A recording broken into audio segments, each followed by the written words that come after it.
Hello, I'm Jerry Cherry, and I'm with RIFFSLINGER.com. Yeah.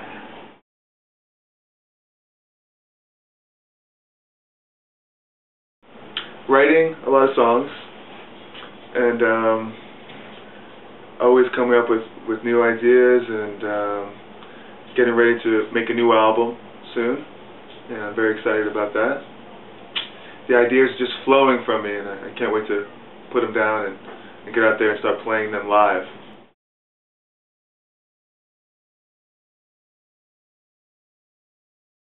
A lot's happened to me since that record was a couple of years ago now. Time flies.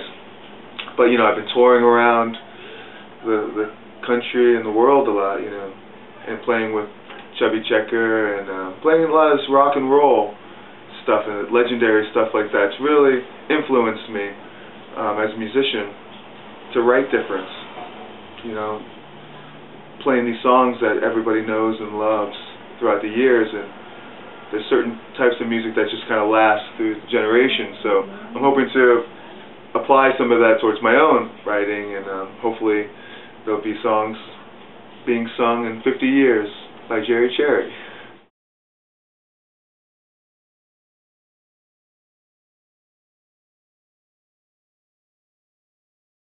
With all these different genres of music, yeah, it gets a little confusing sometimes. I feel like I'm playing all these different decades.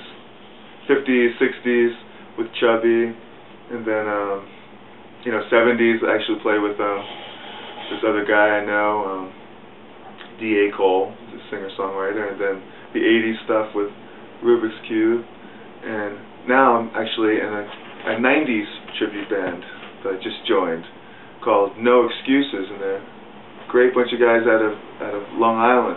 You can check out their website, noexcuses.com, I think, or No Excuses L.I., like Long Island. But I did my first show with them, and it was fantastic. It's just a good feeling. It all comes down to trying to make a living in this business. Trying to play music, which is all I want to do, and that's all I'm doing. So it's working. But you got to keep it going. And but as far as being, with my own stuff with Jerry Cherry in all these decades, it's I'm very familiar with all these styles now of all these decades, but there's not one of them that interests me more than another. For me to say, I want to be like this or like this or like this.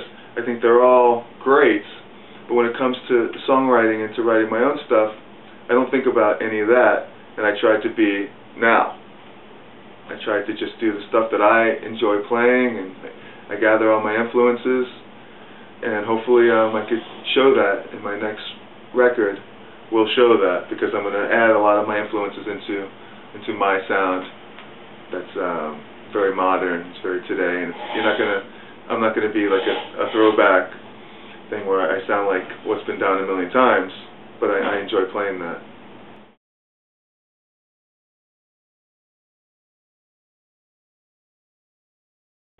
It was my idea and a friend of mine's idea. Actually, the guy who introduced us, Matt Basil. It was his idea for me to make a video of me just kind of. He just says, "Gee, I picture you making a video for Freakshow. It's like you just in a bar and you're fighting through all these drinks and stuff on tables, and you're just knocking them and going crazy." And I thought, that's a great idea. Do that.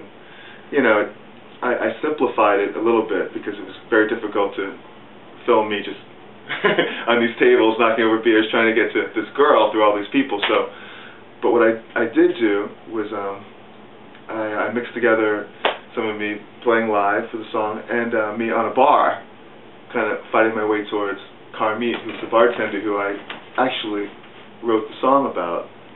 So it was very strange that I ran into her and asked her if she would actually be available to make the video, and I'm so happy when she did. It came out really good.